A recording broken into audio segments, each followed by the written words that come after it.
코로나19 위기가 남북 협력의 새로운 기회일 수 있다. 문재인 대통령이 엊그제 코로나19 남북 방역 보건 협력을 이렇게 언급을 했습니다. 4.27 판문점 선언 2주년을 맞아서 여러 가지 이야기를 하면서 이 내용을 포함을 시켰는데요. 지금 북한은 세계보건기구 WHO에 확진자가 0명이라고 보고했습니다만 밖에서는 계속해서 이 코로나 확진 가능성을 추측을 하고 있죠. 이 최근 이 김정은 국무위원장 횡보와 맞물려서 북한의 확진 상황이 더욱 관심사가 되고 있는데요. 자, 도움 말씀을 듣기 위해서 이분을 연결하도록 하겠습니다. 이 북한 평안남도에서 10년 동안 수의 방역 담당 공무원으로 근무하다가 2011년에 한국에 와서 농축산 전문가로 활동 중인 분입니다. 조충희 굿파머스 연구위원 전화로 연결합니다. 나와 계시죠? 네, 안녕하세요. 네, 안녕하세요, 위원님. 어떻게 보세요? 지금 북한에 지금 이미 확진자가 나왔다고 보십니까? 어떻게 보세요? 네, 북한이 뭐 공식적으로는 뭐 6명이라고 이제 하지만 네, 그 확진자가 있다고 보는 것이 정확한 판단이 아닐까 그렇게 생각합니다. 예, 그렇게 보시는 뭐 정황이라고 할까요? 어떤 게 있을 수 있을까요?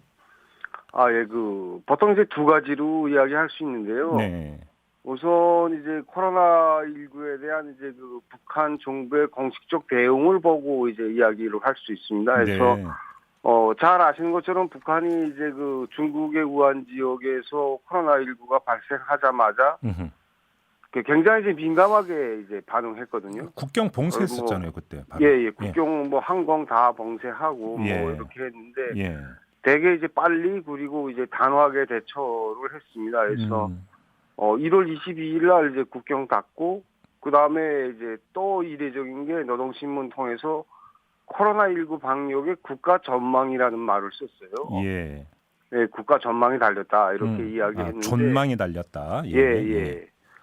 그 국경 닫고 그러면 항공 배 운항 중단하고 음흠.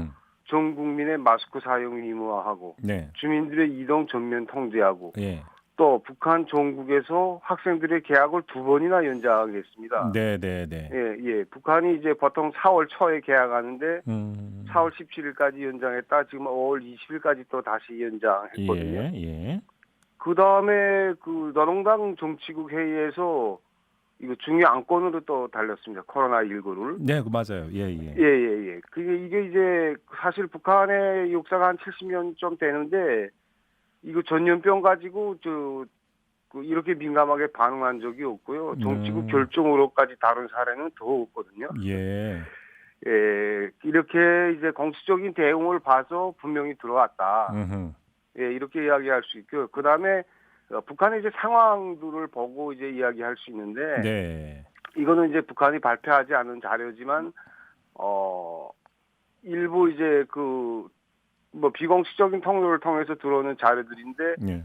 그 평성, 신의주, 안주, 뭐 종주 이런 그 평양 주변 도시들의 호텔과 요관 다 비우고, 거기서 이제 그 중국과 러시아에서 들어온 해외 노동자들, 무역 관계자들, 예. 외국인들을 이제 무슨 의학적 감시자라는 걸로 해서 이제 격리를 하고 있고, 여기서 이제 그걸 격리를 하고 있는 게 실질적으로 확인이 됐거든요. 아, 그래요? 예. 그 다음에 그 마스크 없이 거리 다니는 거 통제되고 있고, 네. 그다음에 평양과 지방 뭐 보건기관들, 의료기관들이 지금 다 비상동원령에 들어가 있습니다. 그래서 집회 모임 다 중지됐고 장마당에서 3명 이상 모이는 거 통제되고 있다고 해요. 그다음에 뭐 가정들, 공공기관들에 대한 소독 계속하고 있고 네. 이번 4월 15일이 북한이 그 김일성 탄생일이라고 해서 굉장히 크게 재는 명절인데 그렇죠. 예. 그 모든 행사가 다 중지됐거든요. 근데 이제 그 북한 현지 주민들도 압록강 두만강 이제 건너오지 않았다고 하면서 네. 중국에 있는 코로나 바이러스 때문에 왜 이렇게 부산 또냐 그렇게 지금 이야기를 하고 있고 예. 그 다음에 이제 그 현실적으로 굉장히 사망하는 사람들이 이제 늘어납니다. 근데 범이면 뭐 많이 늘어나기는 하지만 네. 사망자가 늘어나고 있는 그 지점들이 지금 포착이 되고 있거든요. 잠깐만요, 위원님. 사망자가 예. 늘어났다는 게 어떻게 포착이 가능한 거예요? 그러니까 이제 보통 북한은 이제 병원이 예. 더 이민병원, 시군의 이민병원이 있고 그 병원들에서 이제 그 통계가 나옵니다. 사망자 통계가. 예. 그런데 이제 그걸 보면 보통 이제 범의 사망자가 많기는 하지만 작년과 비해 볼 때 좀 사망자가 많이 늘어난다. 많은 건 사실이다. 예. 그런 이야기를 하고 있고 그다음에 또 조금 이제 그 신경은 정확치는 않지만 그 사망자들에 대해서 이제 화장을 강요하고 있거든요. 예. 그 보통은 이제 북한은 아직까지도 그 매장입니까, 이전 방식대로 하는데, 네. 그러니까 이런 정황들로 봤을 때 실질적으로 북한에 확진자가 있다고 말할 수 있다 이렇게 생각합니다. 잠깐 위원님 하나만 확인할게요. 그러면 지금 그 각급 단위 병원에서 사망자 통계를 이제 집계를 하는데 이게 공식 발표를 합니까? 지금까지 계속 그래 왔어요? 아닙니다. 공식 발표는 안 하고요. 네.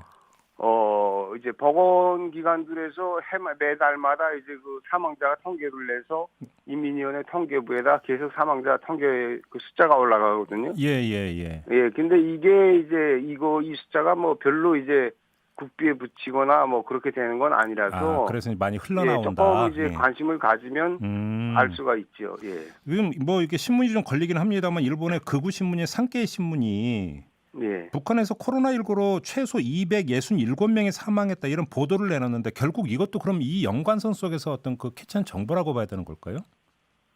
그것도 이제 그런 연관성도 있고요. 근데 조금은 이제 이전보다 많아졌다 적어졌다. 그러면 조금 더 뭐 하면 몇 프로 많아졌다 적어졌다는 이야기할 수 있는데 267명이라고 이제 정확한 숫자는 이야기하기가 이건 좀 신빙성이 떨어진다. 알겠습니다. 예, 그렇죠. 가고 북한과 같은 보건 환경에서 확진자가 있는데 267명밖에 사망 안 했다는 건 사실 이거 대단히 잘하는 거거든요.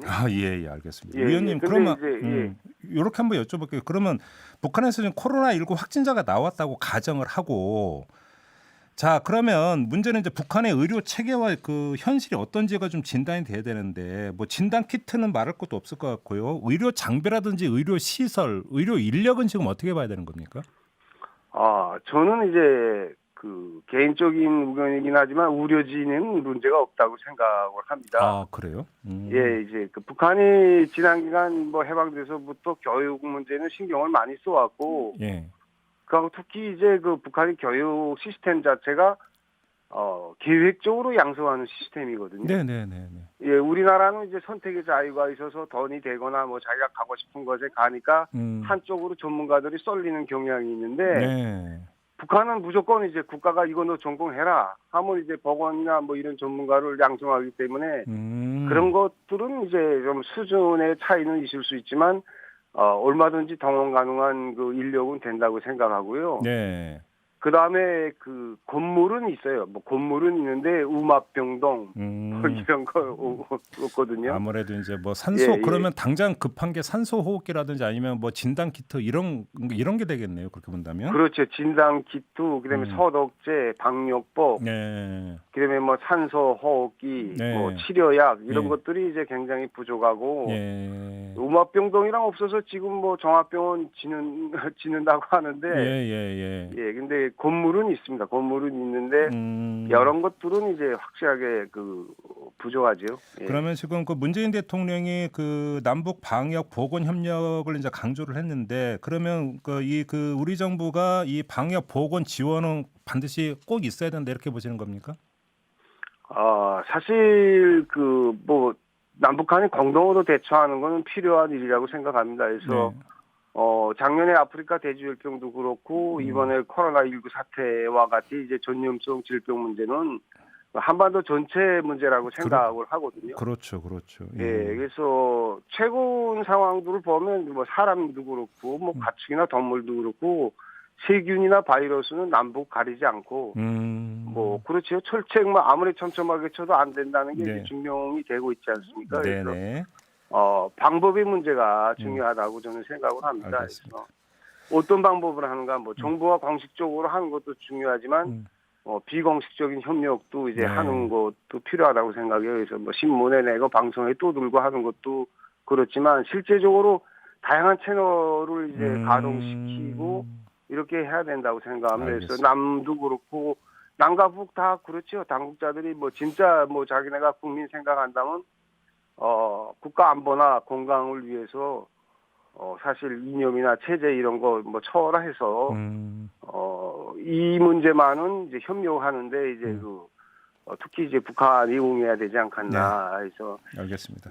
예. 이제 먼저 가장 궁금한 게 이제 그 김정은 위원장의 이제 그 신변 궁금하고 네. 이게 코로나와 연관이 있는 건지 뭔가 질문을 드리고 싶습니다만 워낙 국내외 언론이 그 뭐 추측성 보도를 너무 많이 해서 저는 굳이 따로 여쭙지는 않겠습니다, 위원님.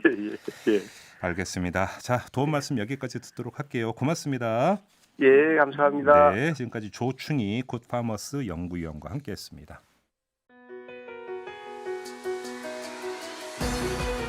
이슈의 핵심을 꿰뚫는 예리한 시선, 믿고 듣는 진품 시사 김종배 시선 집중.